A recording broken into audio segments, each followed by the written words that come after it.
There's a snake in my boot, bitch. Morning, good afternoon, good night, and welcome to the early morning hustle show where I'm here to test your patience and your intelligence. Y'all, come on, hurry up, let's tap. There might not be a snake in anybody's boot, but let me tell you, it's definitely some fishy shit going on here. So of course, this is a hot dog. This is what the streets is talking about. So let's tap in.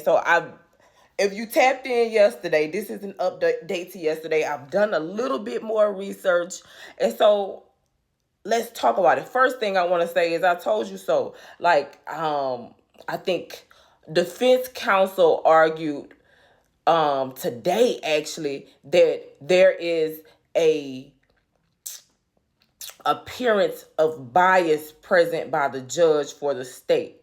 I said this in my updated thoughts on the YSL trial. So it wasn't in the early morning hustle show yesterday, but it's a video that I posted earlier today. So look at that if y'all want to see how I feel about that. But let's talk about the issues at hand, some things that I really want to talk about, and some questions that I asked, I guess, earlier this morning or yesterday. So we have found out that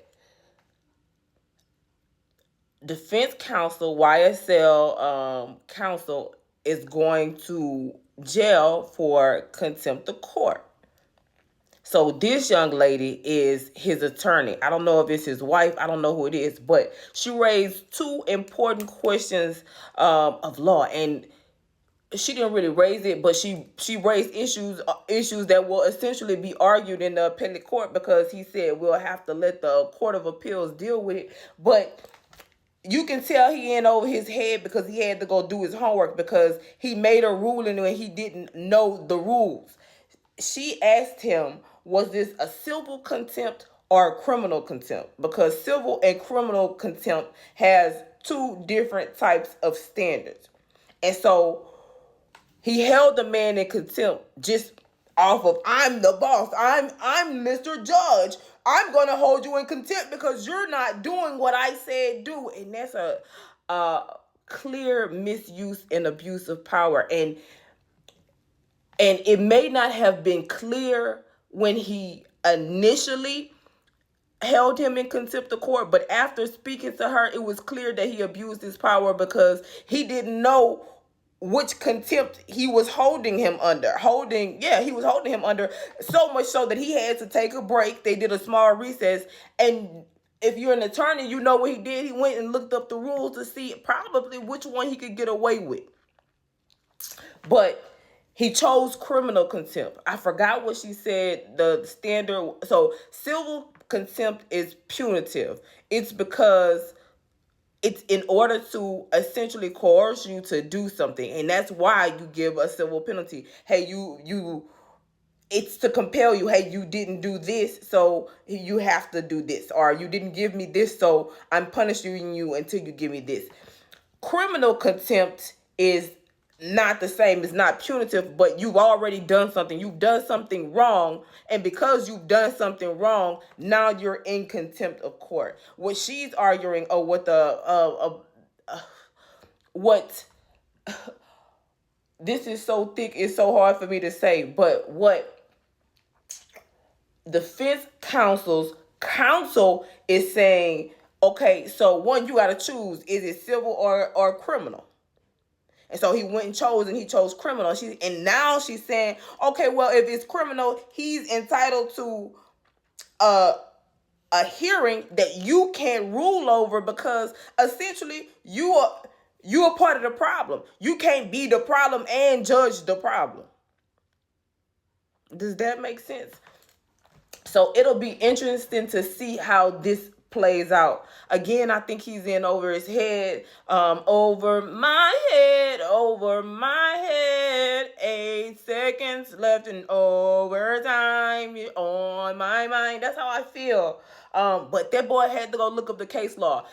There should never be any time that you make a ruling that's so severe that and then you go look up the rule. That's no bueno. So, like I said, and he said, we'll let the Court of Appeals deal with that. That's horrible. You get what I'm saying? Because the Court of Appeals is going to eat him up. All right. So, and I said this again. So I'll go here really quickly. Something. Oh, let me see if I got a picture of this. I guess for the scenery setup, but the witness that fired his stand-in attorney. So the attorney wanted to have a sidebar with the judge, right? And called up the prosecution or the DA and them, but wouldn't allow the defense attorney, again, which was a big issue yesterday, into the sidebar. And so the defense attorney or YSL's attorney stood up and said, this looks like you're being biased towards the state. And I said that, like, this does not look good. They keep making the argument that, hey, well, it's because this has nothing to do with the case. What the fuck do you mean it has nothing to do with the case? We're in the case right now. Like, we're in court. Anything it had, like, and the judge is just taking it. Like, he is so in over his head. This is a horrible case. It's definitely gonna be a mistrial, just because I just believe the jury is gonna be like, yeah, like, even the jury know that this not right. Oh, and also I want to give y'all a little tip before I move on. I knew this was gonna take up most of my show today, but that's okay. I want to give y'all a little tip before I move on to the rest of today's agenda. Bruh, I didn't listen to jail phone calls. When you go to jail, if you ever get arrested, this not legal advice, but listen to me when I tell you this. If you ever go to jail and you talk on the phone, act like anything you say or do will be held against you. From the moment you go into police custody, my life is not my own. To them people you belong. You give yourself away. I hope you hear that song when them people tell you, start to read you the Mirandas, because anything you say on the jail, I didn't use jail phone calls in cases against people. Don't eat your own words. So understand, when you go to court or when you go to jail, use the jail cell phone as a paper trail. Anything that you say on there is evidence.